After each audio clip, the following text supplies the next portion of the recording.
Muito bem, bom dia. Vamos trabalhar aqui mais uma forma, né, de extinção das obrigações, e aí nós vamos trabalhar a chamada imputação do pagamento. Primeira coisa que a gente tem que ter uma ideia conceitual do que seria a imputação do pagamento. Imputar é escolher, dentre as várias dívidas, a que primeiro será paga. Então, nós estamos falando de um ato de escolha. Mas quando a gente fala desse ato de escolha, a primeira coisa que a gente tem que ter em mente é o seguinte: a imputação do pagamento é um instituto que visa facilitar ao devedor o cumprimento da obrigação. Qual é a visão do código? Se eu facilito ao devedor, eu também consigo permitir facilidades de recebimento ao credor. Então, considerando que o devedor é parte onerada, tudo que tornar mais fácil o cumprimento da obrigação a ele permite, vantagem para os dois sujeitos. Ele cumpre, o credor tem o recebimento. A imputação é um instituto que a lei criou para favorecer o devedor. Então, a imputação, quem é que vai imputar? É o devedor. Quem é que vai escolher qual das dívidas ele quer pagar? O devedor. Por que ele vai escolher? Porque ele não consegue pagar todas as dívidas. E aí uma observação: as várias dívidas imputáveis, elas existem com o mesmo credor. Vou colocar uma situação aqui para a gente visualizar o que eu estou afirmando. Vamos dizer que eu tenho o seguinte: o João, ele é credor da Maria, numa dívida que eu vou chamar aqui de dívida 1, em que ele é credor da Maria, numa dívida 1, por exemplo, de R$3.000. Essa é uma primeira dívida, sei lá. Isso aqui decorre de um contrato de mútuo, um empréstimo de dinheiro. Algum tempo depois, a Maria firmou uma segunda dívida com o João. Vamos dizer que o João novamente emprestou dinheiro para ela numa dívida que eu vou chamar de dívida 2, no valor de R$1.000. Bom, poderiam ser só essas duas para a gente entender a imputação, mas eu vou colocar uma terceira dívida. Um terceiro empréstimo, um ato ilícito que a Maria cometeu e foi condenada a indenizar, não importa. Surgiu aqui uma terceira dívida da Maria com o João. Dívida essa, por exemplo, no valor de, vamos pôr aqui, R$2.000. Bom, o que a gente observa? Que a Maria deve ao mesmo credor João 3 dívidas distintas. A Maria resolve a vida dela com o João se ela tiver R$6.000 em mãos. Com R$6.000 ela consegue extinguir toda a dívida dela com o João, o total de dívidas dela.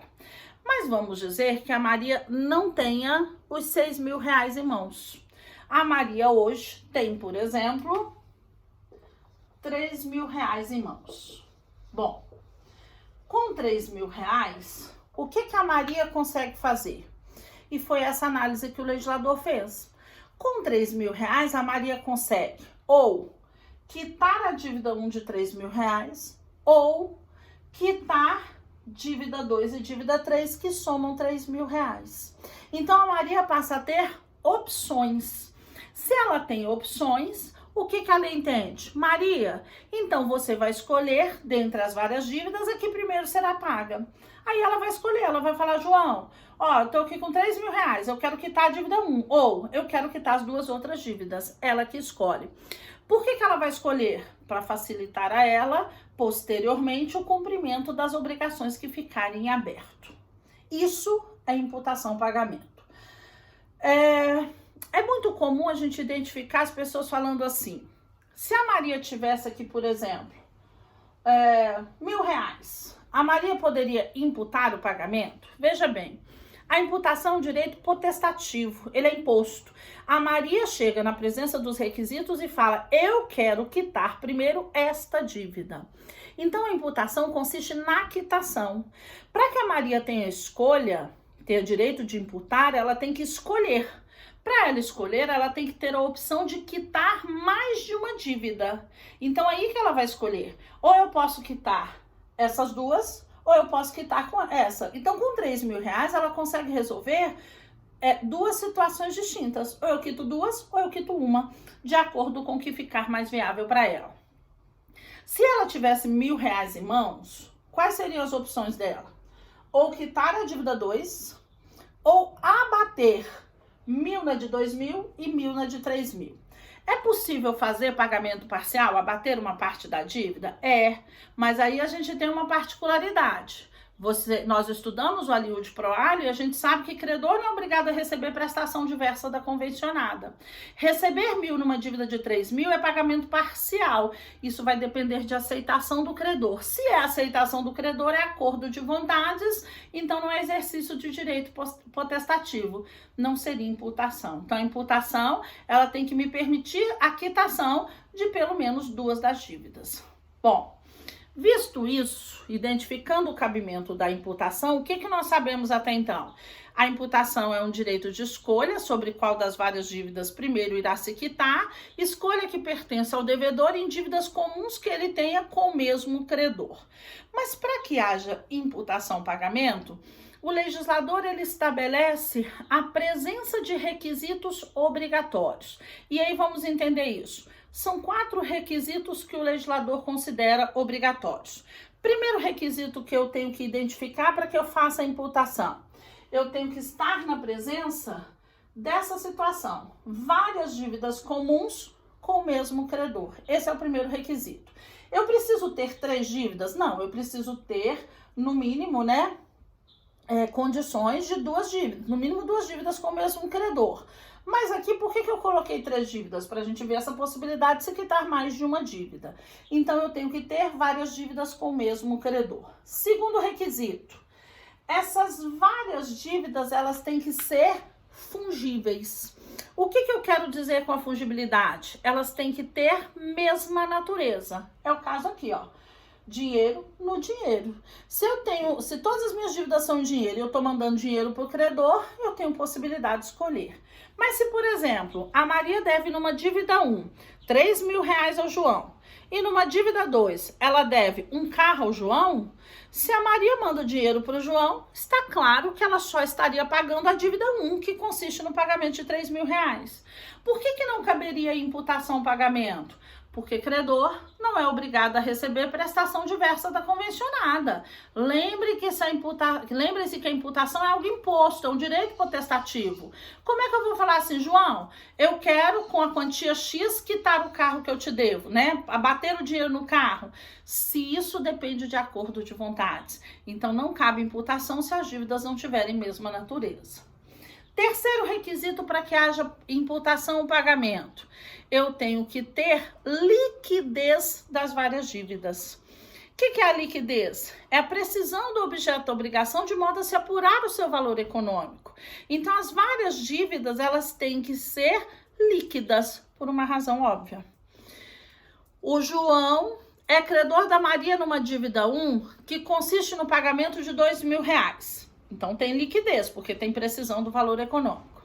Surge uma dívida 2 com a Maria, frente ao João, em que a Maria foi condenada a indenizar o João. Tudo bem, a indenização é quantia em dinheiro, elas são fungíveis. Só que o juiz fixou o dever de indenizar na sentença, mas ainda não determinou o valor, que vai ser apurado pela contadoria do tribunal.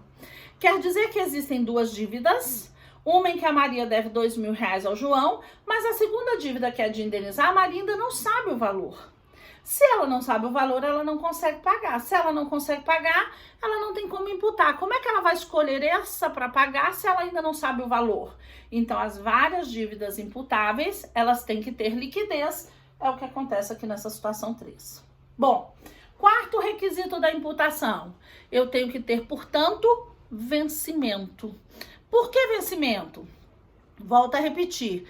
Eu, devedora, estarei escolhendo a dívida que primeiro eu quero pagar.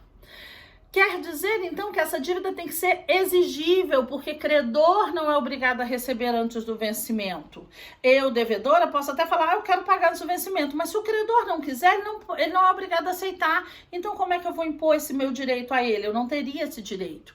Então, as minhas várias dívidas, elas têm que ser exigíveis, têm que ser vencidas.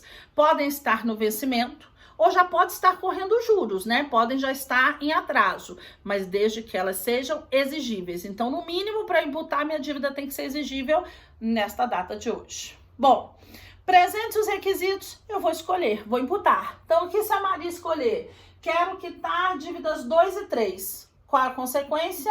ela vai ter direito de abater os R$3.000 nessas duas dívidas. Pronto. Isso é imputação do pagamento, que o Código prevê, né, como um direito ao devedor.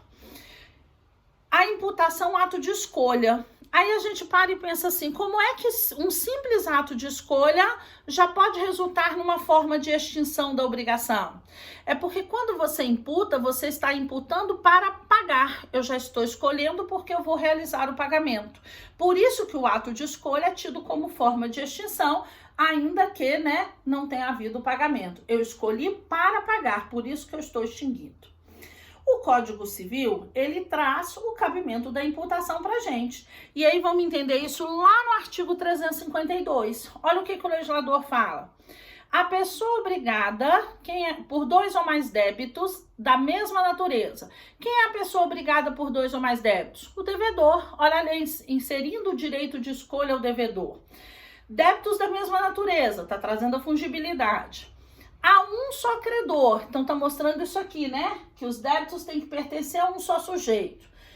Tem o direito de indicar a qual deles oferece o pagamento, olha aí, vai escolher qual que ele quer pagar, se todos forem líquidos e vencidos. Pronto, a presença dos 4 requisitos tá aí, presentes os requisitos, o devedor escolheu, ocorreu imputação, ela visa extinguir a obrigação. Pronto.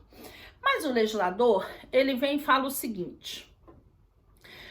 O devedor, ele escolhe da maneira em que ele achar razoável. Mas eu, legislador, vou estabelecer uma ordem que ele considera ordem preferencial. Então, existe uma ordem preferencial da lei. Quer dizer o quê? Que caso o credor venha escolher ou caso o juiz venha determinar a imputação, se essas várias dívidas surgirem na justiça, eles vão seguir a ordem preferencial de lei. Por quê? Porque na visão do legislador essa ordem é a mais favorável ao devedor. Não quer dizer que seja a mesma ordem que o devedor escolheria, mas é mais favorável. E aí ele determinou essa ordem preferencial lá no artigo 355. Olha o que o legislador diz. Se o devedor não fizer a indicação do artigo 352 e a quitação for omissa quanto à imputação, esta se fará nas dívidas líquidas e vencidas em primeiro lugar. Se as dívidas forem todas líquidas e vencidas ao mesmo tempo, a imputação far-se-á na mais onerosa. Então vamos compreender isso aí. O que o legislador está dizendo? Se aqui a Maria mandou R$3.000 ao João, e silenciou, não imputou, não escolheu qual dívida ela quer quitar, como é que se fará essa quitação? Aí o João vai seguir a ordem preferencial de lei. De que maneira ele vai imputar? Primeiro, nas dívidas mais antigas. Ele vai olhar aqui qual é a mais antiga. No meu exemplo, a mais antiga é a dívida 1, né? Que primeiro surgiu. Então ele vai pegar esses R$3.000 e abater na dívida mais antiga. Por que ele vai optar pela mais antiga? Porque qual é a visão do legislador? A mais antiga está correndo juros há mais tempo, então ela se tornou mais pesada para o devedor. Então vamos quitar logo essa porque facilita a vida do devedor. Se excepcionalmente eu não tiver uma mais antiga, se todos esses contratos tiverem a mesma data, qual é a consequência? Então passa-se as dívidas mais onerosas. O que quer dizer a dívida mais onerosa? Mais cara para o devedor. Aí a gente olha e fala, então é a dívida 1, mas quando a gente fala de dívida mais onerosa, inclui-se aí taxa de juros.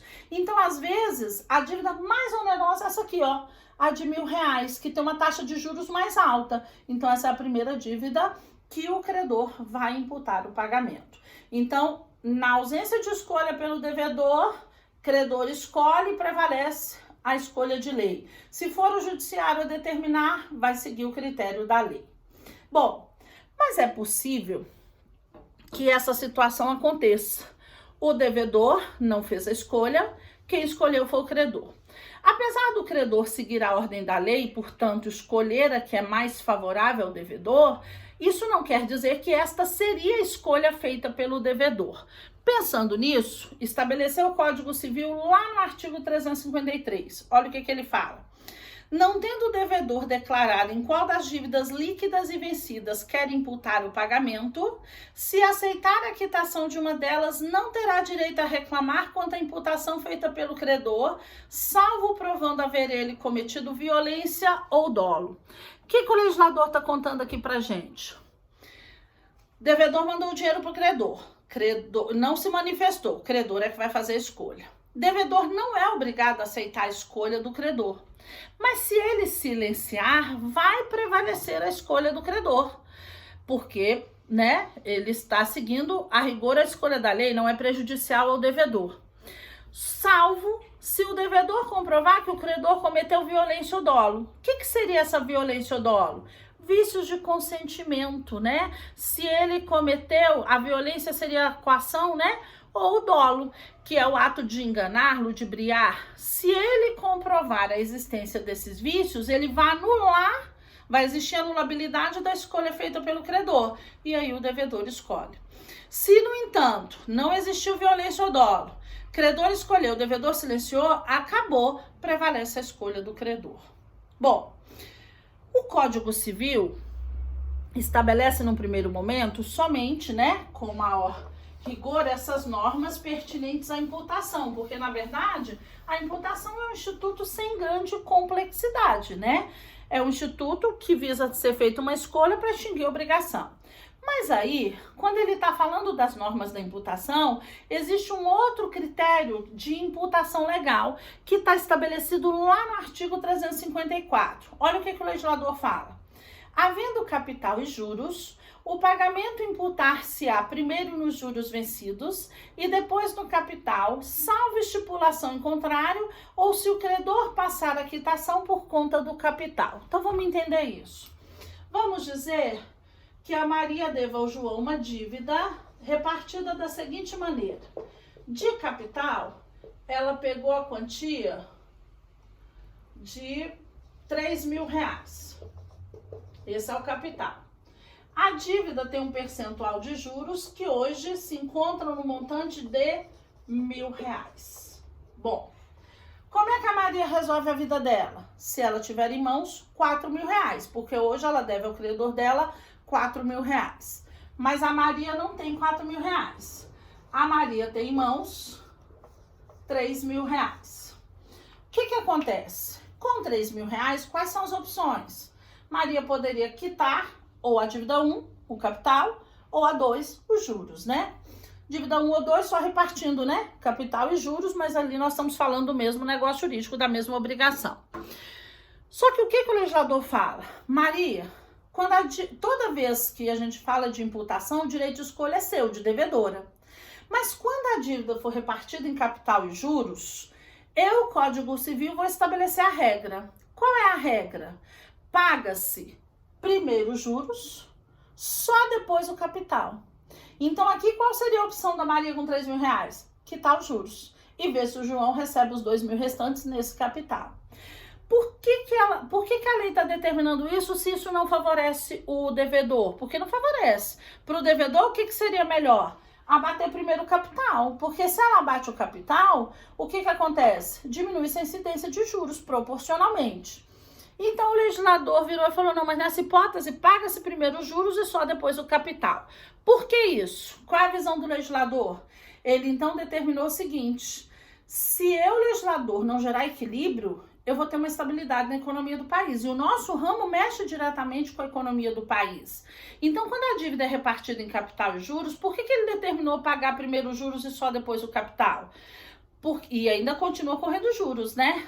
Porque o legislador entende que se em algum momento ele não favorecer o credor vai deixar de emprestar dinheiro a juros. E deixar de emprestar dinheiro a juros, de forma legalizada, claro, né? Isso gera um impacto na economia do país. Então, ele tem que gerar o equilíbrio. Por isso que ele decidiu que uma dívida repartida em capital e juros, paga-se primeiro os juros, só depois o capital.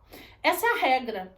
Que, no entanto, ele permite, visando esse equilíbrio entre os sujeitos do contrato, ele permite a exceção. E aí ele vem e fala, salvo estipulação em contrário. Salvo estipulação em contrário quer dizer o quê? Se os sujeitos quiserem convencionar, se o credor aceitar que o devedor pague primeiro o capital, maravilha, nada impede essa convenção, mas ela tem que existir, pode ser verbal, mas ela tem que acontecer, porque se ela não acontecer, paga-se primeiro os juros. Segunda ressalva que a lei fala, ou se o credor passar a quitação por conta do capital. O que é passar a quitação por conta do capital? Perdoar os juros.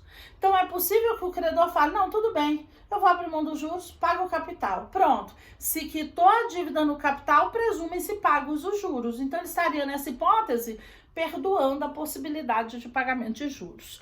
Essa é a visão da lei. Se não foi convencionado e se não houve remissão nos juros, qual a consequência? Paga-se primeiro o juros, só depois o capital, prevalece o artigo 354. Bom, isso é o que a lei traz acerca da imputação, instituto pequenininho, simples, ele não traz maior complexidade, uma forma mais de extinção das obrigações. Lembrando que, por que um ato de escolha extingue a obrigação? Porque eu estou escolhendo para pagar.